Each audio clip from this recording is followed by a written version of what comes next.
Day, excuse me, November 9th, 2023. And boy, was that a debate last night a shit show. Um, and they're all so angry. Everything just came out so angry. It was so bizarre. Anyway, Whoopi had it right from the get-go.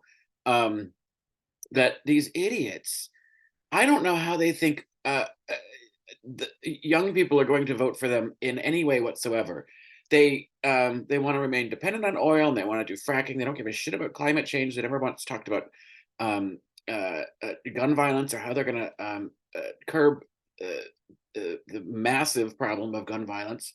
And everybody 30 and under is like was doing shooting drills in school.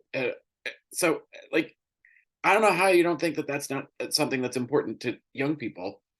Um, and then to literally tell them, oh, we'll raise the age for Social Security benefits, but only for young people. If you're in your 20s, you have time to work up that savings. It's like, okay, sure, we'll just make you work longer. What the fuck? And Vivek Ramaswamy is just like the playground bully. He's just an asshole. Um, he was tough to watch because it's just a bunch of vitriol and like stupid hackneyed ideas. It was all awful. I had to turn it off before closing statements because Tim Scott started his. It was all about faith and religion, and fuck your faith, buddy. I don't give a shit. That is not how I want this country to be run, and that's not what I want in any of the leaders of our country. None of it should be faith based.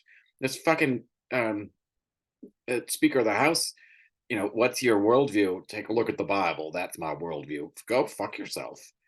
Um, so that's just like that is a shit show, and I think, based on the elections that we've had in this since the last presidential election, the midterms and things that happened on Tuesday, it's very clear that the polls really don't know what they're talking about. Because when people come down to actual voting, they are preserving women's health care every single time it's been on a ballot in has it been, it's like 7 states or something. The voters have chosen to preserve a woman's right to her own health care. Ohio legalized pot.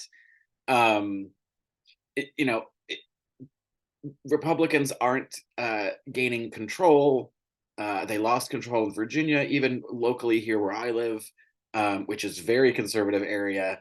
Um, our county legislature is now democratically controlled because of Tuesday's election.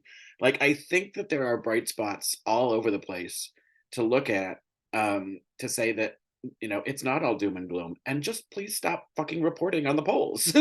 Stop making them news. And, stop hand wringing about it. If the media would just shut the fuck up about oh, the polls don't look good, and oh, the Republicans are saying Biden's old, and instead actually talking about the things that Biden has accomplished, maybe it would be less worrisome, and maybe those poll numbers would change. The media is all a part of this cycle, and always has been, and it's never been left leaning. It's always been more critical of Democrats than it has of Republicans, at least in my lifetime. That's because Reagan got rid of the Fairness Act when I was 10. So anyway, and then Whoopi had that right, and then the ladies sort of devolved. I would have really loved to have heard Amy Alyssa Fairfather Griffin and her defense of Nikki Haley, who did, by the way, have the best quote of the night of the whole debate, when she said, "You're just scum," to Ramaswamy. That tickled me.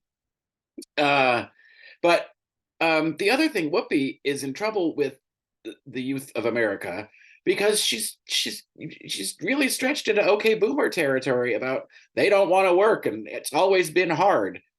Okay, first of all, the generation sort of entering the workforce complaining about it is not, that phenomenon isn't new. It's just we see a lot more of it because everybody's got availability to read and listen to and watch every fucking thing that people put online. So that it's not that. Um, it, but her refusal, and Amy Alyssa Fairfield Griffin tried to explain this to her the other day. Like the wealth gap is ginormous, and you used to be able to afford to buy a house with a single income, and you can't do that anymore.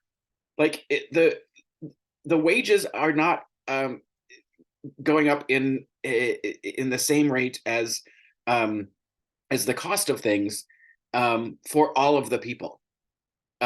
So and that's the thing that really pisses me off, and makes you look like a crabby old out of touch lady, Whoopi, is that you're not recognizing that the pay scale for average workers is not affording them the same kinds of things that were afforded a generation ago.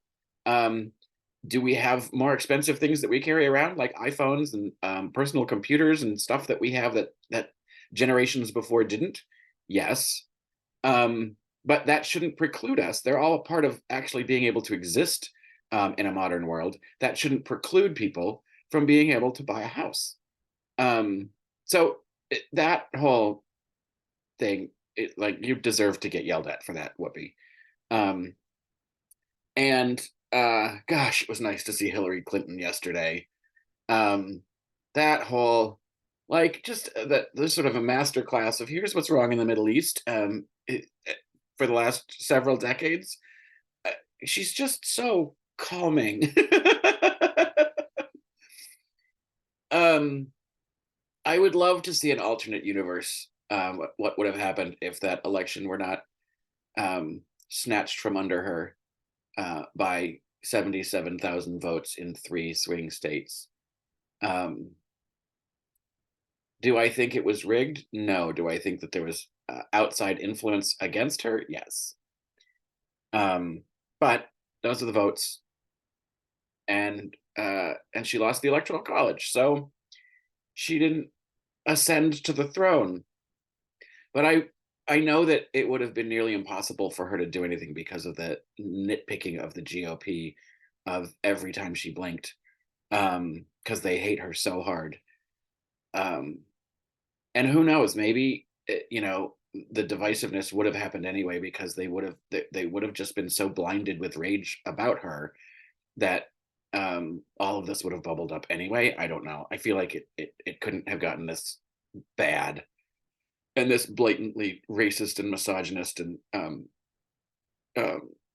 nationalistic without Trump fanning these fuels, for fanning the fires. But I guess he would have done that from the sideline anyway. So yeah, I don't know that things would have ended up ultimately all that different in terms of the tenor of the country being so divided by racist, fascist idiots and the rest of us. Well, racist, fascist idiots, people who care about preserving democracy, and then that whole middle swath is just like, that kind of apathy just drives me insane. Anyway, those are my thoughts for this week so far. Wait, stop.